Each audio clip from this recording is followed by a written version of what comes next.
We are continuing with the introductory clarifications before we go into logic proper.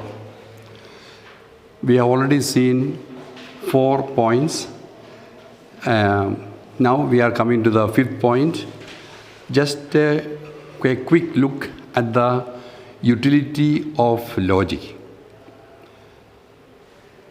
The first purpose, usefulness of logic is to understand what is a sound argument. What are the rules that are to be followed in developing a sound argument? And along with that one, we are also able to understand what the fallacies. Fallacy means a wrong argument, a mistaken argument. We will be devoting ourselves to that one later. A fallacious argument is a wrong argument. How do we understand when somebody employs a fallacious argument to us? Then when we know what are the rules to be followed in a sound argument, then we know what the argument that he has used is not correct. For instance, now the example that we gave yesterday, the second example, some men are carpenters, some men are Indians, hence some Indians are carpenters. It may appear to be okay, correct, but it is not correct. Why we are not able to understand this is a fallacious argument? Because we have not studied what are the rules of sound argument. Therefore, when you study, logic will help us. What are the rules and regulations that are required in order to make a sound argument? And also, when somebody else uses a fallacious argument, I am immediately able to find out you are mistaken. You are not you're doing the correct argument. So we are able, that is the immediate first purpose. Then more importantly, the purpose of logic or the utility of logic goes beyond the classroom.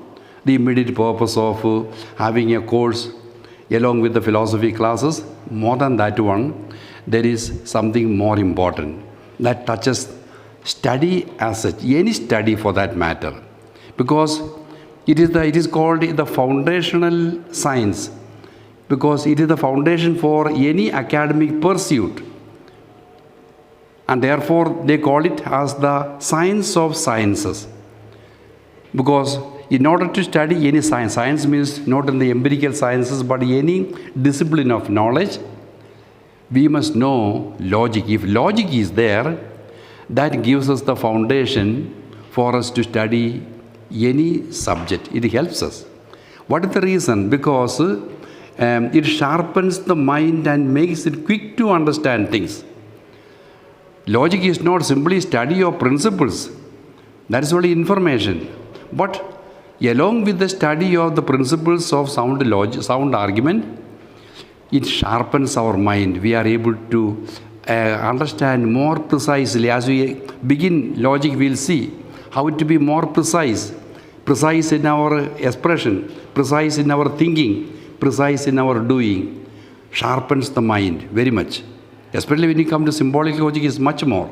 But here itself we can see sharpening the mind. And then as a result of that, we are able to understand any science so easily. We are able to. That is the reason why it is called the science of sciences, the foundational science. It has been proved true. People who left the seminary after having done their philosophy, especially after having done their logic, they were normal, ordinary students, average students here, but they were outstanding when they go to the universities outside, because they have a disciplined type of learning, as well as the mind is more alert and precise. That is a big asset. That is why don't take it logic as one of the subjects to be undergone. It is in fact the basis, not only for philosophy but also for every subject. So take it in that sense, not only in terms of examination. That is nothing, that will come and go. What is important is the examination of our life. It will help us to be precise. When someone speaks, We know someone speaks, there is no head or tail. There is no, he speaks long, but there is nothing, no point. There is no clarity, there is no precision, there is no flow. But when people who have got some logic, we can see the difference. Logic, they may not have studied logic, but the being logical, that is the purpose. That is the utility of, when it helps us to be logical in our thinking. And that is done by sharpening the mind and making it quick to understand. And as a result, our expressions will be more precise. Our concepts will be more clear. So clarity of concepts and precision of expressions. Very important. What we express should be precise, not simply beating around the bush. Be precise. And also for that, what is presupposed is clarity of concepts. I am clear in my thinking. If you are confused in your mind, naturally what you speak would be also confused. Therefore, what I want to say is that, in sum and substance of what I want to say, is that logic helps for our life. Not only academic life, even for doing anything. What is to be done step by step. This is first, then second, then third. There is a logic in doing. And not only in the classroom. Logic is not only in the academic disciplines, in every aspect of our life, in thinking, to be precise, in expressions, in speaking, and in doing. So, the purpose of logic is ultimately to make one more logical, more precise, more clear. And that is the purpose. More of the utility you will come to know by experience. The sixth point to be clarified by way of introduction are about the three fundamental principles of logic or metaphysics. It is a Aristotelian Thomistic principles. Three fundamental principles.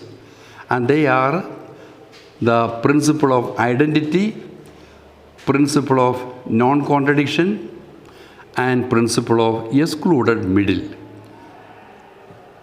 In some of the old notes it may not be there, but then I have included that one because of the importance.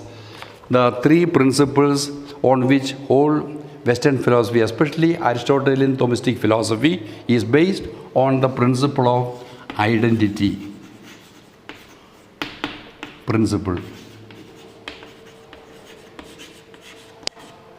of identity, principle of non-contradiction,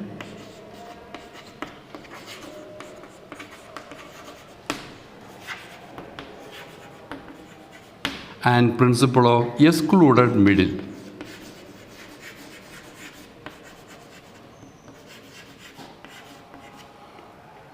Now, what is each one of them? The principle of identity. The principle of identity says, a thing is what it is.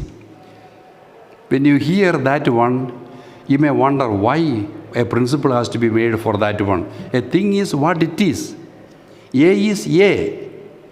In logic, one should hold to the same meaning of the terms throughout the argument. I mean, don't go on changing. When I say use the expression table, it means only table, nothing else. When I say 10 o'clock, it means only 10 o'clock, not more or less 10 o'clock. That identity means there's no change. That precise meaning that you hold, what you give to a term or an expression stands throughout. Don't go on changing. When so-and-so says 10 o'clock, it means 10:30. When so-and-so says 10 o'clock, it means 10 o'clock. Now logic says, be precise. Stand strong with the identity, the meaning. The meaning should not be changing, not wavering, not more or less, but it means precision. And especially the Western mind is so much precise. When you go to a house, they refer to Indians they use the expression in German, they call it vielleicht. Vielleicht means perhaps. Will you come tomorrow for this? Perhaps. That means we are not clear. To be precise is something is not going along with us. Slowly it is coming. But then this is the principal identity is not simply just not for the fineness of language that is used. It has got a lot of meaning. Slowly, eventually we will come to know. A thing is what it is. It is a piece of chalk and it is a piece of chalk. A is A. I am so and so. This is my identity. This is the person I am. I cannot go on changing. I cannot go on wearing mask. This is what it is. Whether with regard to the time, with regard to the meaning, there is no changing, no more or less, no what is called loose-ended type of meaning. More will come to know later. The other two principles are more understandable. We understand the value of that one. The principle of non-contradiction. It means nothing can both be and not be at the same time. Nothing can both be and not be at the same time. What does it mean? It means this cannot be a piece of chalk and not a piece of chalk. We cannot say so and so is alive and dead. The opposites cannot go together.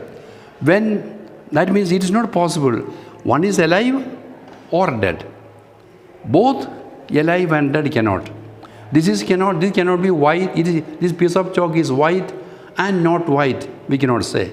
That is the meaning of non-contradiction principle of. So nothing can both be and not be at the same time.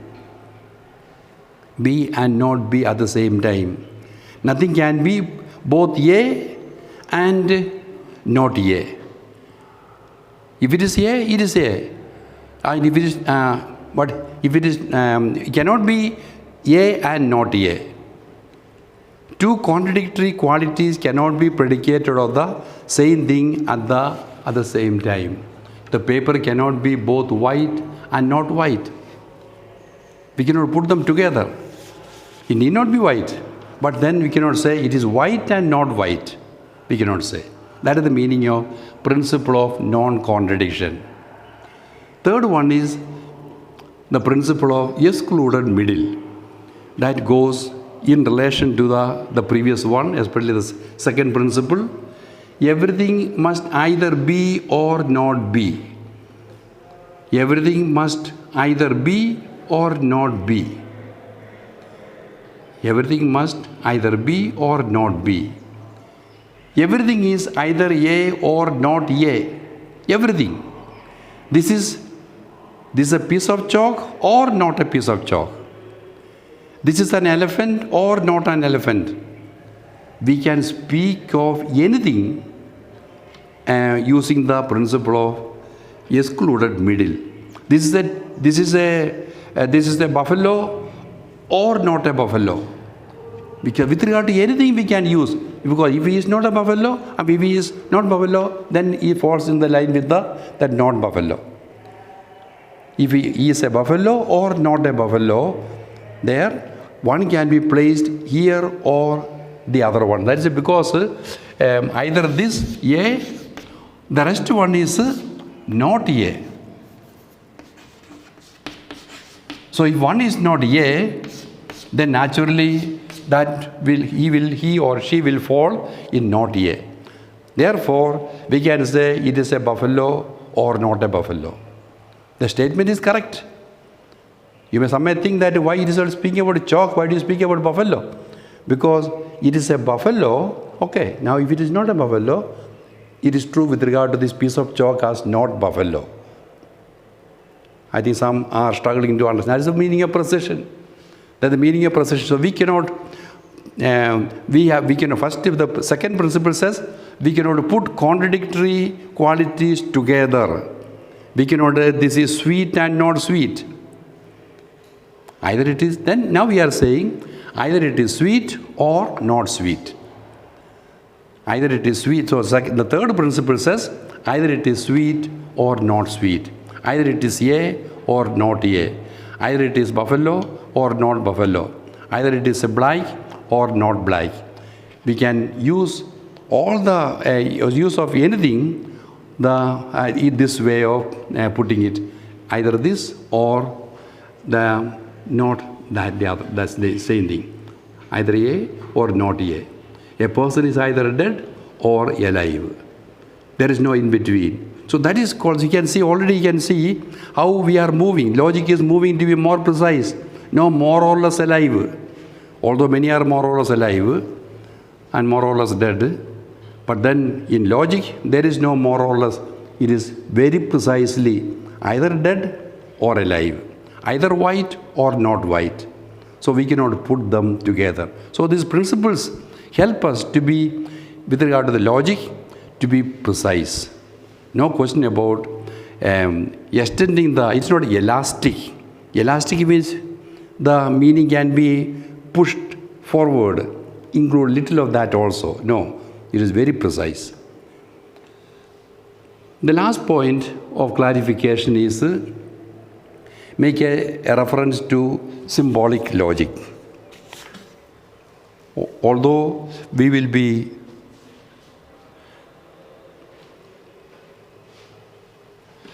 going to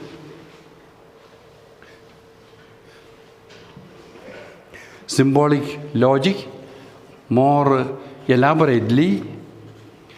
I just want to make a statement with regard to symbolic logic.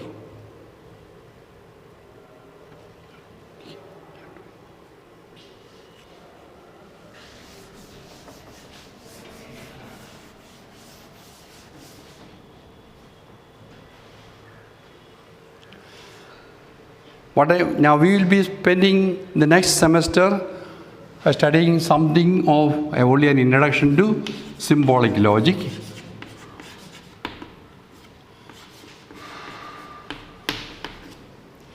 It got developed in the 20th century. 20th century it got developed, mainly in the English-speaking countries. I'm not going into all the details. What I want to say only this point. Is symbolic logic a different logic? No. It has not cancelled out Aristotelian logic. As I told in the last class, Aristotelian logic stands. After more than 2000 years, still it stands. Nobody could deny or nobody could counter what Aristotle has said. Even symbolic logic, they always bow their head before Aristotle. Now what symbolic logic logicians have done, it is not a cancelling out, it is not a replacement. So symbolic logic is not a replacement, but it is a complement,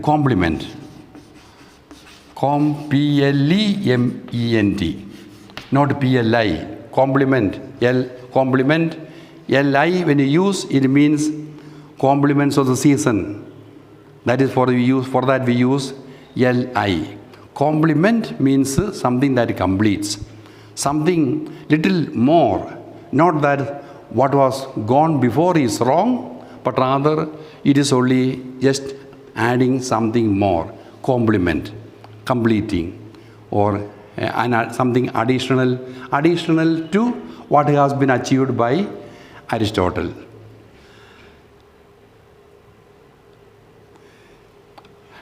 What is speciality of symbolic logic? I need not go into that one, but then instead of language, we are using symbols in symbolic logic. As a result of using symbols, precision becomes very precise. Precision becomes to the maximum possible. Logic is already precise. But when it becomes symbolic logic, it becomes so precise. Like in mathematics, 2 plus 2 is 4. Very precise. But it is different from 2 kilos of rice and 2 kilos of rice, 4 kilos. It can be, there can be a little difference can be there in the weighing. But then 2 plus 2 is 4 is, there is no confusion, precise to the core. So also in the case of, when today we saw some of the examples of in logic that when you use language, there can be some vagueness, some ambiguity can take place. All men are mortal, Peter is a man, Peter is mortal. Okay, that is clear enough, but still, when you come to longer arguments, there can be vagueness and confusion. So that is totally removed when we translate language into symbols. We use, which we'll stick it up when you come to symbolic logic. Only what you want to say is all that is done achieved by Aristotle stands valid without any problem. Nothing is cancelled out. Aristotle remains as the father, as the grandfather of logic. And then the contemporary period, a little more precision is added by using, instead of language, by using symbols. So these are the few points which we have clarified, 7 points, by way of introduction or by a preliminary clarification that we have given. Having said that one, we come to the another point of not that important. In fact, Aristotle does not speak about this one in Aristotelian logic. But then the modern logicians in their book, they give this topic. Therefore, I have included along with the Aristotelian logic. Therefore, strictly speaking, it is not, Aristotle does not speak about that one. But then, since modern logicians are following, and our university also will be following more of a contemporary authors, therefore I have included in the syllabus functions of language. We have already seen, or the logic is built on language. That means without language we cannot develop any argument. Yesterday also we saw all men are mortal, Peter is man, therefore Peter is mortal. We are using language. We are using different propositions. How the different propositions are related to each other. We are looking at that one. So we need, language is an important factor in logic. And one of the contemporary philosophers whom we will study next year, Wittgenstein, he compares a language to a toolbox. Compares the various functions of the language to a toolbox. A toolbox consists of various tools. So various tools are, how to draw a toolbox? Yeah, okay. So, and then, so this is the lid. Okay. So here there are, we use the old terminology, we have, or the spanners are there. What are the things? Screwdrivers, hammer, so many things. These are all different tools, and each tool has got its own function. Each tool has its own function. So also, language is a big toolbox, and that toolbox contains different tools. Just as every tool is meant for using for a particular function. The screwdriver is to drive the screw in. It is not for digging in the garden. The spanner or the pliers are meant for holding something or twisting or tightening, not for hitting when there is no hammer. Then we are using one tool for the purpose of some other purpose.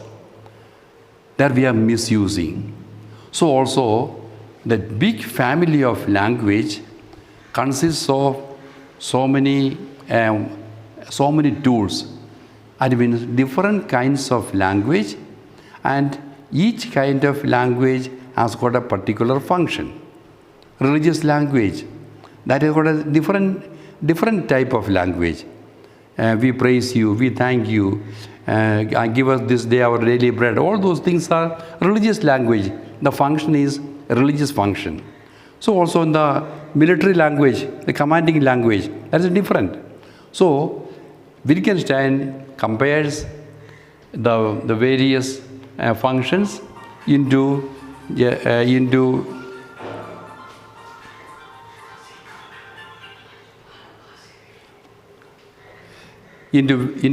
various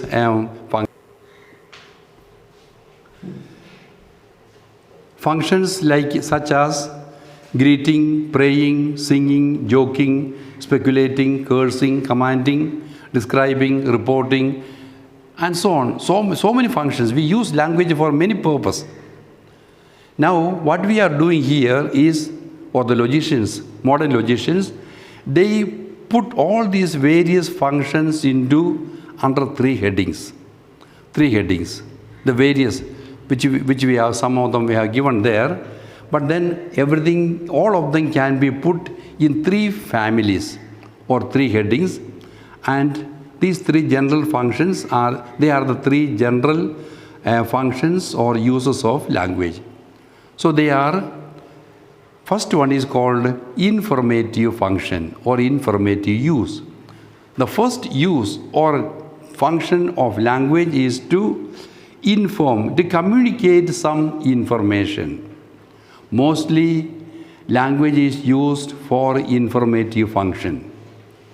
Language is used for informative. Most of our language is communicating. We are communicating information.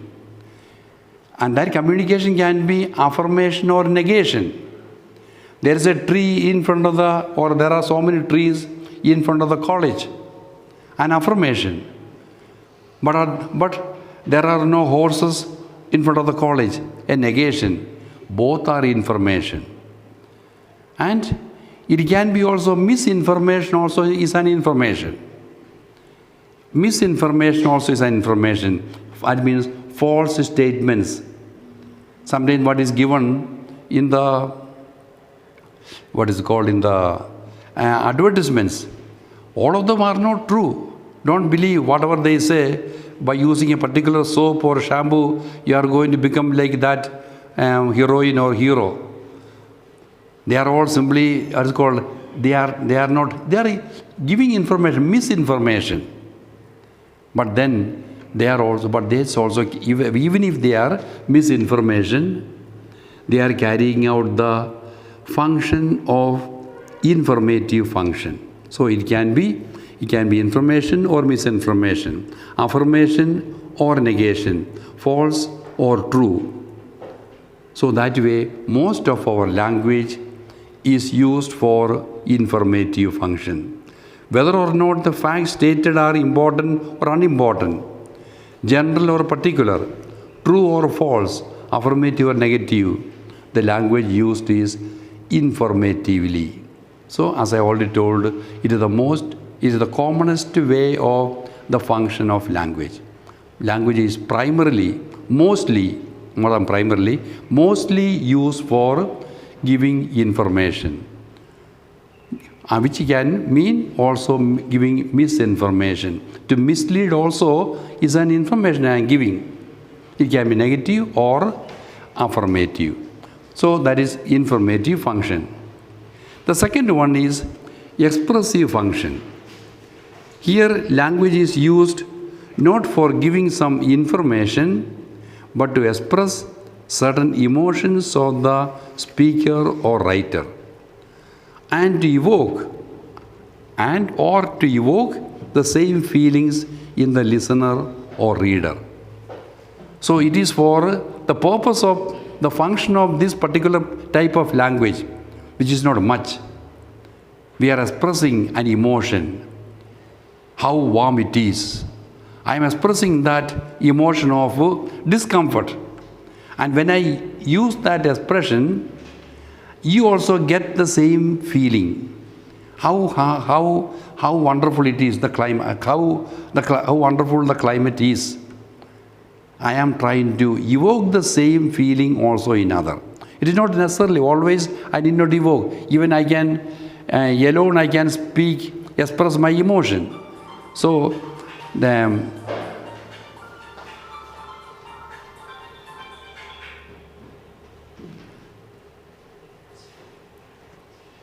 so not all expressive language is not necessarily it has to be poetry. We express some sorrow or joy with some expression that is too bad, it is wonderful, and so on. So many ways the what is called expressive function can be carried out.